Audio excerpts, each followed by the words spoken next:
저 사람 저 카메라 들고 다니면서 상식이 없네. 자, 다음 강의는 앞서 소개드렸던 우리 자유우파의 대표 방송이죠.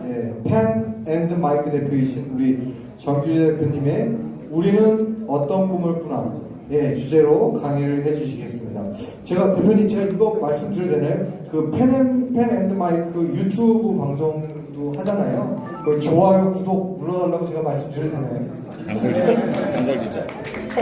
자, 그러면 우리 구독과 좋아요 빨간 버튼 아시죠? 유튜브 밑에 빨간 버튼 구독과 좋아요 부탁드리는데 지금 열어서 한번 해주시죠. 스마트폰을 다 여시고 유튜브 검색하셔서 네, 그러면 우리 정규재 대표님 뜨거운 박수로 모시겠습니다. 네, 반갑습니다. 고맙습니다. 좋아요 누르는 것만은 안 되고요. 저희 펜앤마이크는 유튜브뿐만 아니고 인터넷 신문이 있거든요. 한 달 구독료 10,000원입니다. 10,000원 좀 내시면 되십니다. 10,000원을 내시면 제가 더 열심히 할 수 있습니다. 요즘 어디 가나 노땅들이 많이 계세요. 영천에서. 되게 이제 여기 계신 분들이 되게 1980년도에 데모들 많이 하시다가 이제는 또 반대 데모를 또 해야 돼요. 우리 인생 전부가 이렇게 데모에서 젊음을 시작해서 데모에서 노년을 마치야 되는 이상한 시대가 되고 있습니다. 한국당은 거의 망했었죠. 다시 살아났습니까? 살아날 준비하고 있습니다.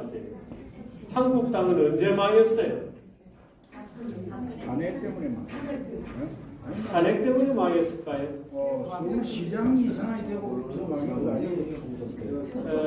아마 한국당이 왜 망했는지에 대해서 얘기하면 여러 사람들이 얘기를 할 수 있어요. 그런데 한국당은 사실은 이 새누리라는 이름을 달 때 망했어요. 새누리는 전 세계 어디를 내놔도 좌익정당의 당 이름입니다. 새누리를 일본 애들은 번역을 해서 신천지 이렇게 번역을 했습니다. 무슨 말인지 이때 감이 딱 들어오시죠. 신천지 판을 확 갈아엎어버리고 신천지를 만들자 이게 좌익이잖아요. 그 새누리가 그때 이름을 새누리라고 하고 붉은 옷을 입으면서 망해버립니다. 아직도 붉은 옷을 입고 있어요. 지금은 뭐 열정의 상징 이렇게 붉은 넥타이도 메고 합니다만 새누리라는 이름을 달고 붉은 넥타이를 매면서 새누리당은 망한 겁니다. 그 뒤에 대통령을 배출하기는 했어도 박근혜 대통령을 쓰면서 완전히 망한 거예요. 그럼 박근혜 대통령이 잘못해서 망한 거냐? 아닙니다. 박근혜 대통령은 굉장히 열심히 잘했어요. 국민연금 개혁했죠. 노동시장 어떻든 개혁하려고 무지 애를 썼죠. 대북 원칙을 명확하게 지켰죠. 공무원연금 제대로 개혁한 유일한 대통령입니다. 뭔가 개혁해 보려고 굉장히 애를 썼죠. 박근혜 대통령은 못한 것이 없습니다. 열심히 잘했습니다. 그런데 박근혜라고 하는 상징의 인물이 할 수 없이 불려 나온 거거든요. 정치판에. 끌려 나왔던 겁니다. 왜? 한국당에 지도자가 없었던 겁니다. 한국당은 스스로 지도자를 만들어낼 역량이 없는 정당이었어요. 그러니까 후득이 박정희 대통령의 후광을 가지고 있는 박근혜 대통령을 끌어냈던 겁니다. 그때 한국당 망한 거예요. 자기 스스로 지도자를 만들어낼 능력이 없는 정당이었습니다. 그리고 4년 만에 그렇게 억지로 하기 싫다는 사람을 끌어내어서 대통령을 시켰던 그 장본인들이 한국당의 박근혜 대통령을 탄핵시켜버리고 친북, 종북 정권을 헌납해버렸죠. 이명박 대통령은 정권을 잡고 나서 한 일이라는 것이 광우병에 항복하는 일이었습니다. 광우병에 항복했습니다. 명백하게 항복했습니다. 광우병 사태가 터져서 몇 주간 서울에서 그 난리가 나고 나서 대통령 스스로 입으로 자기도 청와대 뒷산에 올라가서 아침 이슬을 불러놓으라고 항복선언을 했습니다. 그리고 나서 정책이 좌클릭으로 변했습니다. 그게 이제 소위 동반성장이라고 하는 전략입니다. 동반성장은 좌익의 전략이에요. 우익의 전략이 아닙니다. 그랬기 때문에 박근혜 대통령은 또 좌익들에게 안방을 또 내줬어요. 계속해서 보수 정권은 좌익 정권의 좌익 이데올로기에 자기 앞마당을 계속 내줬던 겁니다. 그리고 비겁하게 대통령직을 얻어냈어요. 한 번도 싸워본 적이 없습니다. 계속 양보만 거듭거듭했죠. 이번에는 뭐로 양보했죠? 박근혜 대통령은 김종인이 불러다가 경제민주화 한다고 양보를 또 한 겁니다. 그 지금 자유한국당은 내놓을 꿈이 없어요. 오늘 정용기 의장께서 민부론에 대해서 설명을 하셨나요? 왜 자기 당에서 만든 거를 선전을 안 하시죠? 왜 그럴까요? 두루뭉술이한 안을 또 내놨기 때문에 아무런 감동이 없는 겁니다.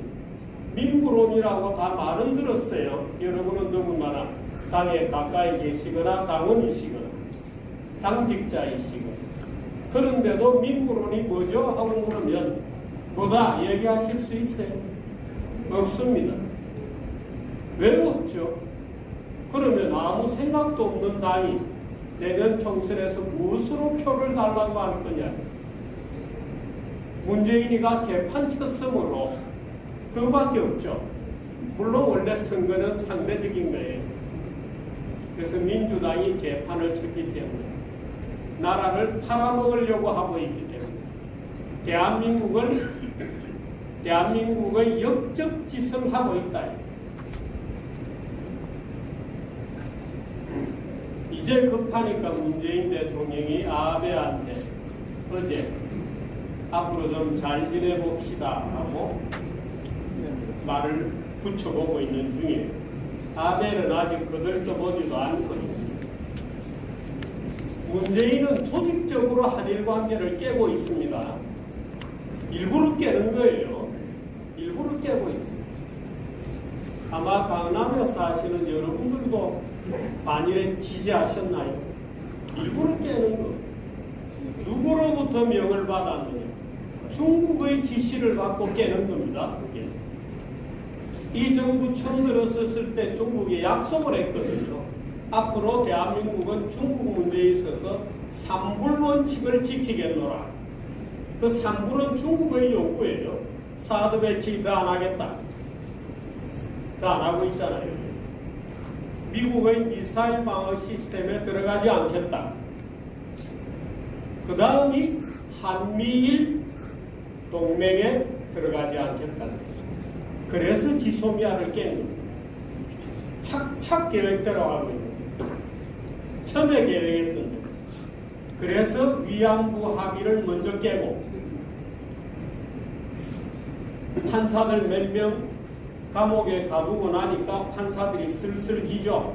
야, 위안부 징용 문제 제대로 다시 판결해봐. 그러니까 이제 판사들 겁먹고 징용 배상해 주라고 또 판결했죠. 그 위안부 합의 깨고 징용 판결 만들어내고 그 다음에 지소미아를 깬 겁니다. 그렇게 해서 친중 국가로 가려고 하는 거예요. 한국은 지금은 친미 국가처럼 외형은 되어 있습니다. 왜? 트럼프를 돈으로 구워 삶아서 겉으로는 친미 국가인 것처럼 해놓고 내용은 친중 국가로 급속하게 빨려들고 있죠. 그래서 오늘 11월 22일 날 문재인은 선택을 해야 돼요. 지소미아를 복원할 건지 아니면 친중 국가로 갈 건지를 오는 11월 22일까지 문재인은 결정을 해야 돼요. 근데 문제는 거기서 끝나는 게 아니에요. 지난 두 정권이 모두 보수 정권이었다고는 하지만 이명박 정부는 너무 기회주의적이었어요. 그분이 일은 잘하는데 버스도 잘 바꿔놓고 사대강도 잘 만들어 놨죠. 일은 잘하시죠. 그런데 너무 기회주의적이었어요. 박근혜 대통령은 처음부터 경제민주화를 들고 나와서 엉망을 만들었어요. 여러분이 제가 마지막에 박근혜 대통령은 저를 좋아했어요. 나도 박근혜 대통령을 아주 좋아했어요. 믿을 만한 분이고 거짓말하지 않고 정말 성실하고. 그런데 박근혜 대통령은 참 억울하게 당했죠. 박근혜 대통령은 연설문을 자기가 직접 씁니다. 그래서 그 소동이 난 거예요. 제가 테레마이크 할 때 방송에서 한두 번 얘기를 했기 때문에 여러분들이 기억을 하실지 모르겠습니다만은 박근혜 대통령은 자기가 직접 연설문을 씁니다. 근데 연설문을 써서 다음날 회의할 때 당신이 쏜 걸 가지고 읽어요. 앞에 놓고 자기가 쓴 걸 얘기하는 겁니다. 근데 이분은 구어체로 얘기하지 않아요. 문어체로 얘기해요. 쓴 걸 그대로 읽으니까 자기가 씁니다.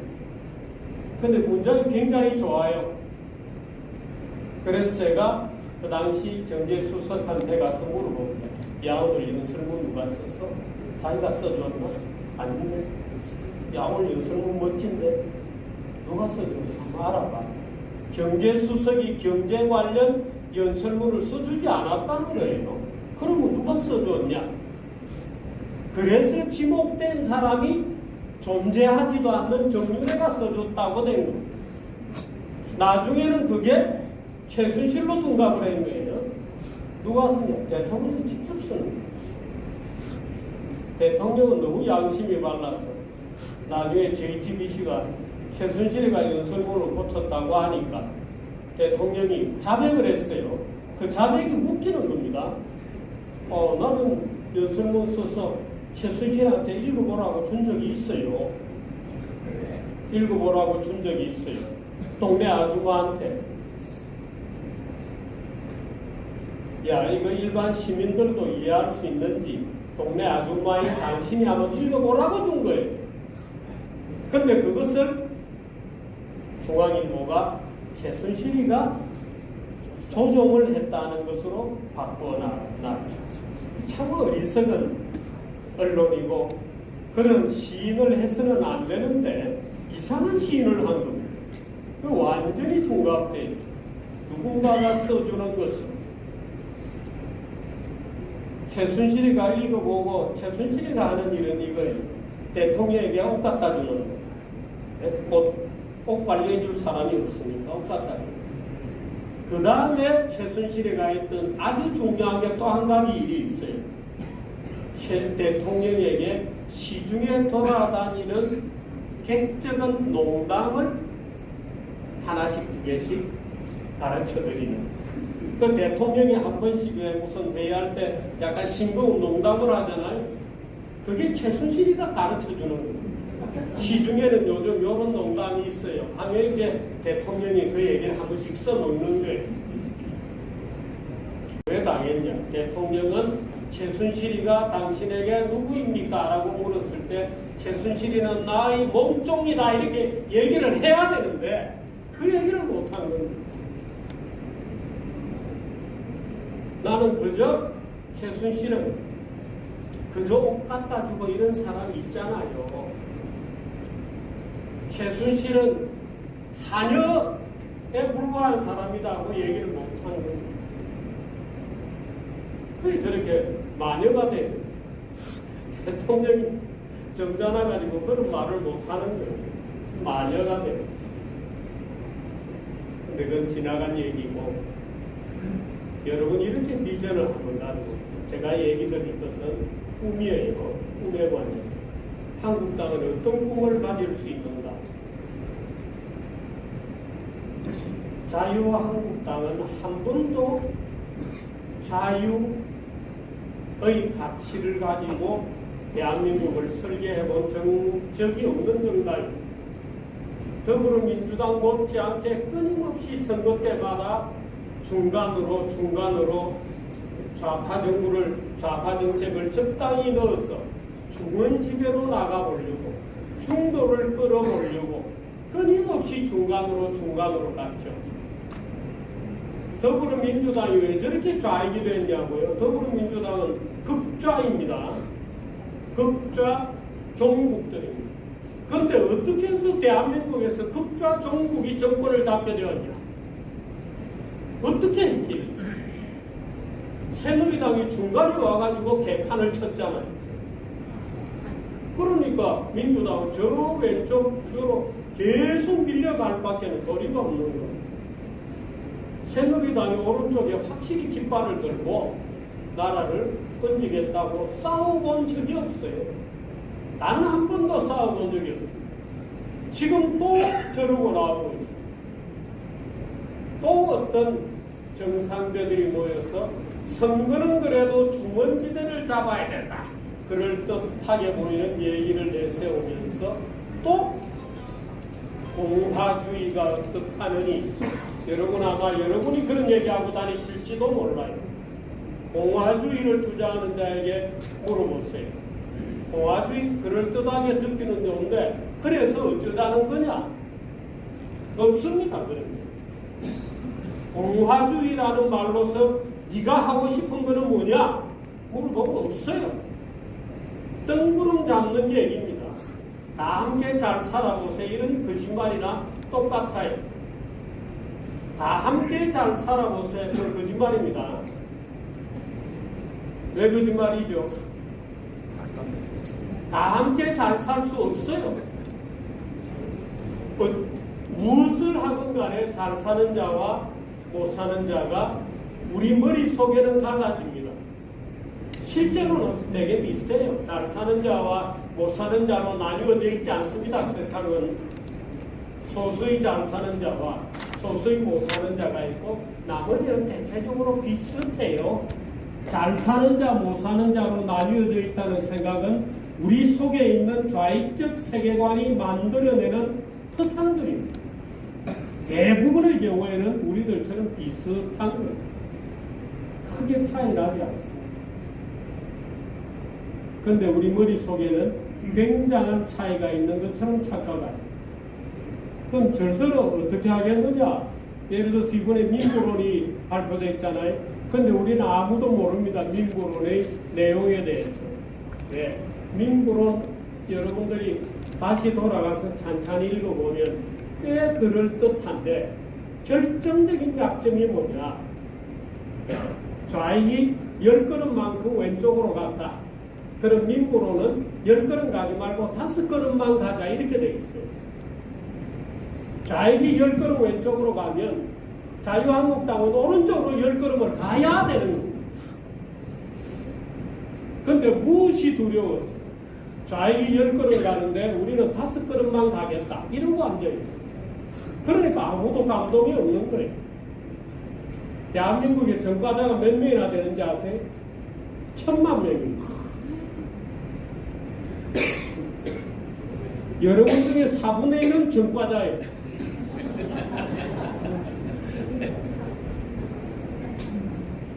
여러분 중에 4분의 1은 이런저런 전과를 갖고 있어요. 사업하다가 망하면 무조건 전과 딱지 때문에 붙습니다. 사업하다가 망하면 무조건 전과자가 됩니다. 안 될 방법이 없어요.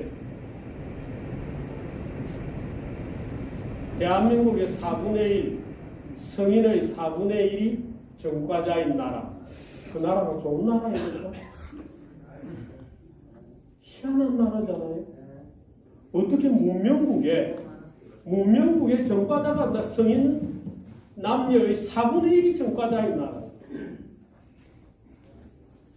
사기 범죄 이런 거는 일본의 1000배 정도 돼요.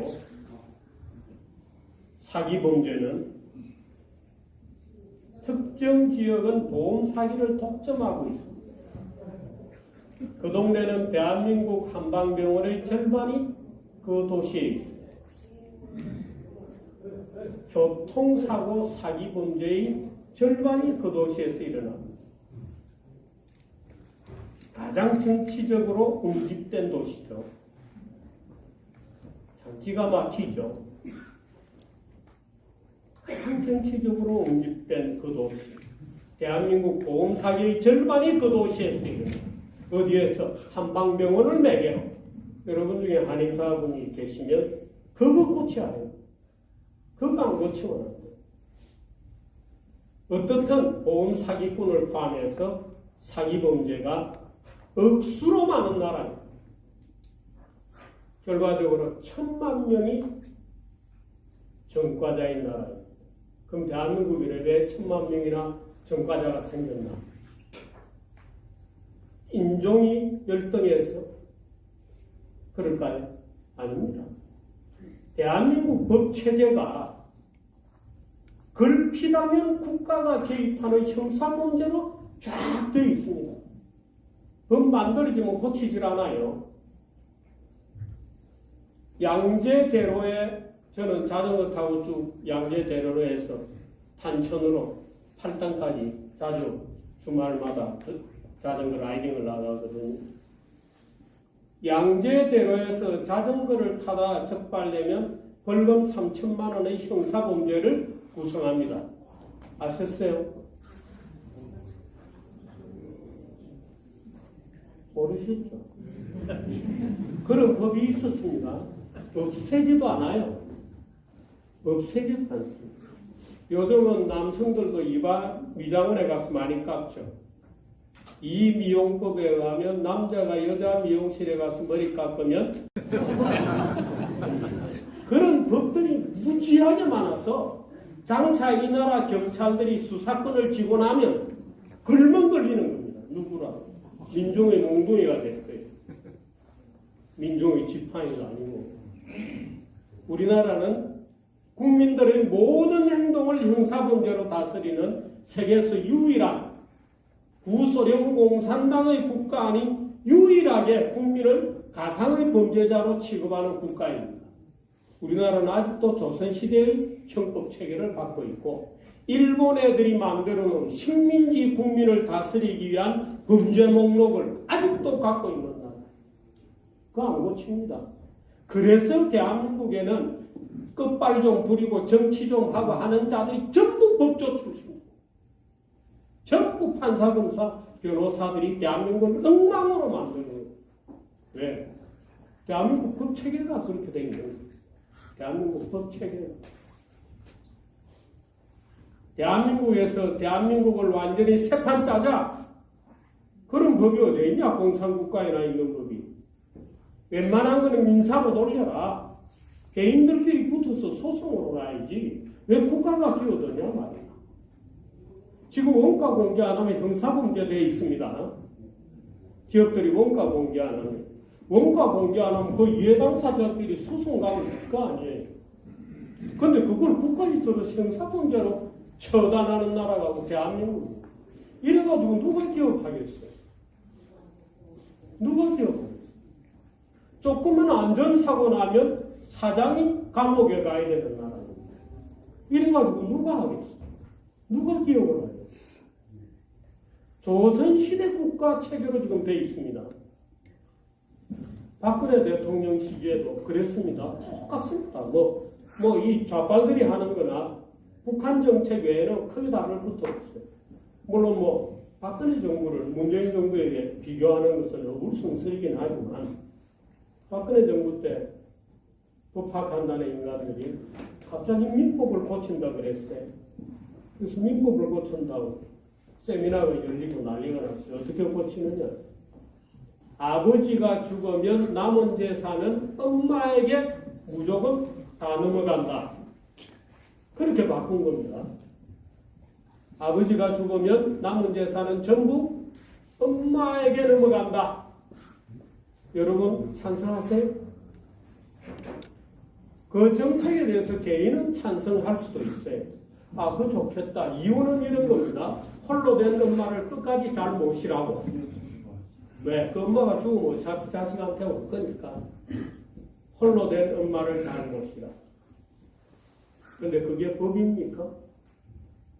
그건 윤리적으로 강요할 일이지 법으로 강제할 일은 아니죠. 법으로 강제할 일은 아닙니다. 그래서 제가 우리나라 참 그 엉터리 같은 법학자 판검사들이 무릎을 모여있는 법무부에 그렇게 질문을 했어요. 야, 이 엉터리들아, 너희들은 법 만들어가지고 모든 인간의 행동을 규율하고 싶나? 그래, 삼성그룹은 오나이 성씨가 뭐야? 이시죠? 그럼 이건희가 죽고 나면 삼성그룹은 홍씨의 재벌이 되나? 정신 차리라, 이 더러운 자식들아. 그걸 제가 폐기시켰습니다. 제가 말았습니다. 결사적으로 말았습니다. 죽는 자, 평생 그 재산을 일군 그 본인이 결정할 자유가 있어야지. 자식에게 주기 싫으면 안 주는 겁니다. 우리나라는 자식에게 주기 싫어도 의무적으로 줘야 돼요. 그 유류공이라고 하는 이상한 제도가 있어요. 법이 모든 걸 정하는 나라입니다. 아직도 대한민국은 자유주의 국가가 되려면 너무나도 갈 길이 멀어요. 그런데 이명박 대통령, 박근혜 두 대통령 시세기간 동안 오히려 계속 왼쪽으로 가는 거예요. 자유의 국가가 좀 돼보자. 자유의 국가. 누구든지 자유롭게 열심히 일하고 국가의 간섭을 좀 부디 안 받고 풍요롭게 살겠다는 꿈을 꿀 수 있는 그런 나라로 한번 가보자. 그래야 7만 달러, 8만 달러 국가로 갈 수 있는 거다. 우리는 7만 달러, 8만 달러의 국가가 되면 안 됩니까? 우리는 그렇게 가면 안 됩니까? 근데 이런 법률과 제도와 이런 정치 가지고 가겠어요? 그래 제가 이렇게 얘기했습니다. 안보 중요해. 그러면 안보가 진짜로 중요하지. 좋아. 그러면 아예 군대를 징집제에서 지원병제로 바꾸자. 이상합니까? 아닙니다. 전혀 아닙니다. 그 지원병들이 군대를 조금 복무기간이 길게 제대하고 나오면 대학교 학비는 전액 무료다. 걔들이 대학을 졸업하고 경찰, 소방관 이런 정말 희생봉사가 필요한 직업 특채한다. 그 애들이 민주사회의 양심적인 애국 시민의 뼈대를 이루는 겁니다. 흔들리지 않는 대한민국을 만들 수 있어요. 애국심을 가진 지금은 군대 가면 갔다 오면 전부 군대를 욕해요. 왜 그런 군대를 유지해야 됩니까? 정경련에서부터 중소기업 중앙회까지 모든 종류의 이권단체를 다 없앨 수 있습니다. 왜 못 없애고 전부 그게 포위되어 있죠. 정경련에서부터 중소기업 중앙회까지 모든 이권단체를 다 없애버립니다. 그래야 여의도가 바로 설 수 있습니다. 국회의원들로 하여금 민원 처리하는 것을 금지시켜야 돼요. 우리가 아주 좋아하는 김진태 의원이 오늘 또 문자로 저인대동을 보냈어요. 네, 보내주는 거 있잖아요. 드디어 춘천에 무슨 병원을 유치했습니다. 국회의원이 그따위 짓을 못하게 만들어야 돼요. 국회의원은 국가 사무를 보는 존재이지 지역의 민원을 보는 존재가 아니에요. 이 지역에 또 우리 당협위원장께서 앞에 앉아 계시지만 여러분 민원 좀 하지 마십시오. 민원이 국회의원들을 부패시킵니다. 민원이 국회의원들을 부패시켜요. 딜하는 거죠. 이것저것 해줘. 내가 너를 밀어줄게. 그 바람에 대한민국 국회가 저 모양 저 꼴이 나는 겁니다. 국회는 헌법 47조는 국회의원에 대해서 민원 업무를 해서는 안 된다고 딱 헌법에 적어놓고 있습니다. 그런데 모든 국회의원들이 민원을 해요. 민원을 한국 땅에서 최고로 잘하는 사람이 김용태입니다. 물론 그랬기 때문에 적성 지역구에서도 당선이 되었죠. 여기도 뭐 지역 민원 처리의 날이라고 아예 적어놓고 앉아 있어요. 국회의원들 법 함부로 못 만들게 만들어야 돼요. 대한민국을 살리는 길은 반대로 가야 있어요. 우리가 아는 상식대로 가면 망합니다. 반대길로 가야 돼요. 국회의원들 민원 처리 못하게 만들어야 돼요. 국회의원들은 국가 사무를 보는 사람들이지 지역 민원을 처리하는 사람들이 아니에요. 지금 예산 시즌이 시작되었잖아요. 예산 시즌이 시작되었습니다. 한국당 안에 일부 국회의원들 보면 나경원을 막 욕하기 시작하잖아요. 요새. 왜 욕할까요? 지지역구 예산도 가져가려고. 이런 지경으로 돼가지고 무슨 한국당입니까? 이런 지경이 돼가지고. 그래서 자기한테 순번으로라도 예결위원회 잠깐 들어갈 수 있도록 해달라고 지도부 욕하는 거죠. 이제 욕하면 네 불만이 뭐냐? 나 예결위에 30분만 들어갔다 올게. 들어가서 만약 자기 지역구 예산 팔아먹는 겁니다. 김성태가 그런데 선수죠. 그래 한국당이 망한 겁니다. 그렇게 해서 망한 거예요. 왜 새로운 비전을 좀 가지냐. 지난 70년 동안 건국이 이후 지금까지 해왔던 형법 국가를 폐기하겠다. 지난 건국 이후 70년 동안 지속되어 왔던 이권 국가 폐기해야 합니다. 이권에 이런 게 있습니다. 골목상권보호법이라는 이름으로 되어 있는 유통산업발전법. 모든 나쁜 법은 다 발전법이라는 이름으로 되어 있습니다. 화해산업발전법 이런 것도 있어요. 그 발전법이 우리나라에 42개가 있습니다. 42개의 모든 종류의 발전법이 전부 국가로부터 보조금을 타내는 이권단체들로 되어 있어요. 그 이권단체의 두목이 정경련이죠. 전부 이권단체로 짜여져 있어요.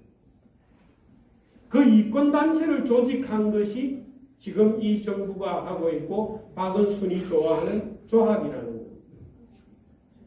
대한민국 정부를 큰 시장에서 각자가 열심히 뛰게 만들어도 될까 말까 한 판에 모든 것을 이권으로 만드는 거예요. 그래서 여의도에 가면 주차할 데가 없을 정도로 민원인이 그냥 꽉꽉 차 있습니다. 여의도에 가면. 국회의사당 그 넓은 주차장들이 민원인의 차들로 꽉꽉 차 있어요. 그 민원을 누가 하냐? 변호사 독점입니다. 그 민원은 변호사가 독점합니다. 바보들에게 물어보죠. 로비 양성화법 찬성하세요? 여기에서 물으면 여러분들은 다 로비 양성화 반대할 겁니다. 아닙니다. 말을 로비 양성화라고 붙여놓은 거지. 로비는 지금은 뭐로 되어 있냐? 그럼 양성화 안 돼 있고 변호사만 하게 되어 있습니다.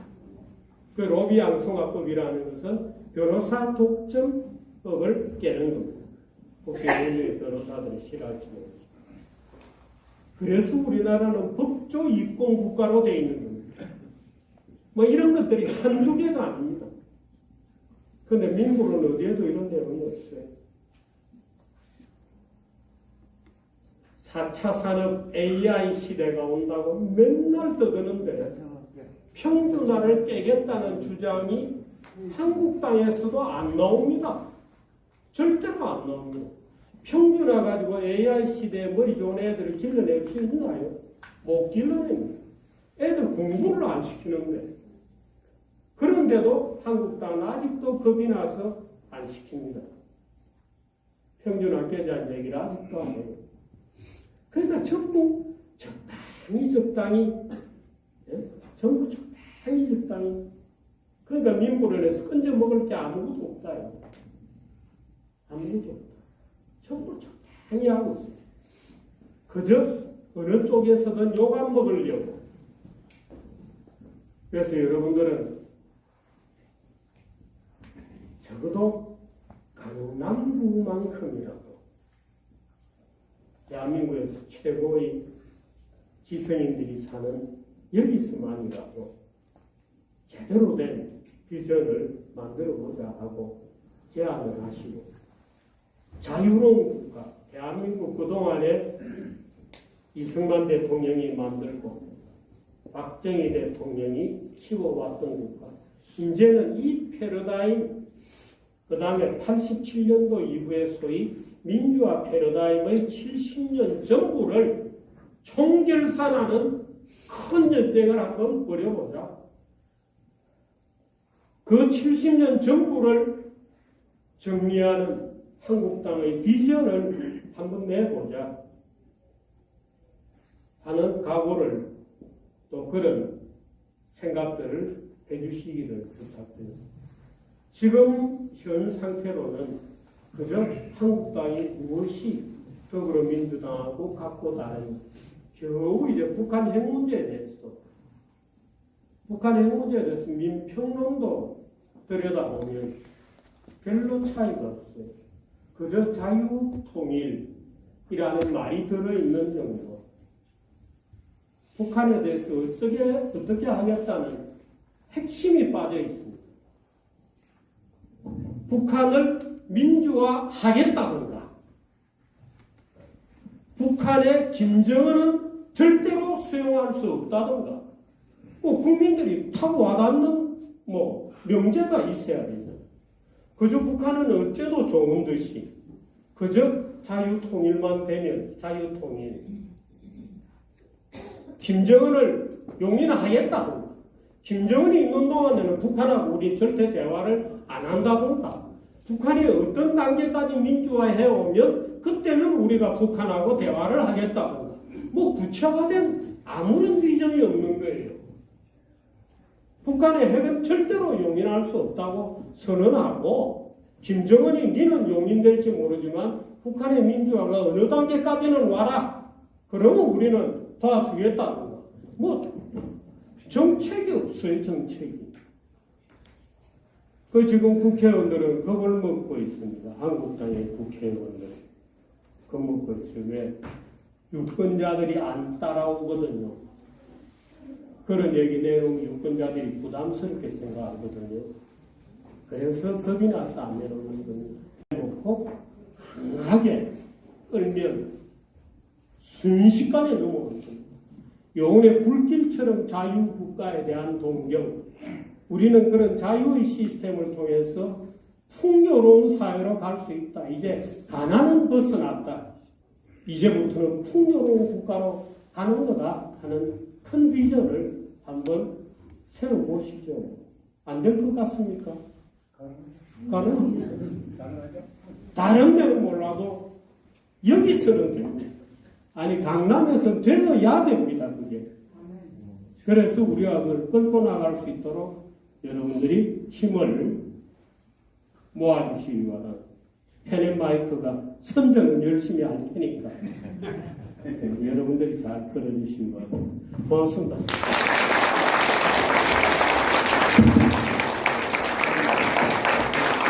네, 다시 한번 자유우파의 대표방송 우리 정규재 대표님의 강의 다시 한번 뜨거운 박수 부탁드리겠습니다.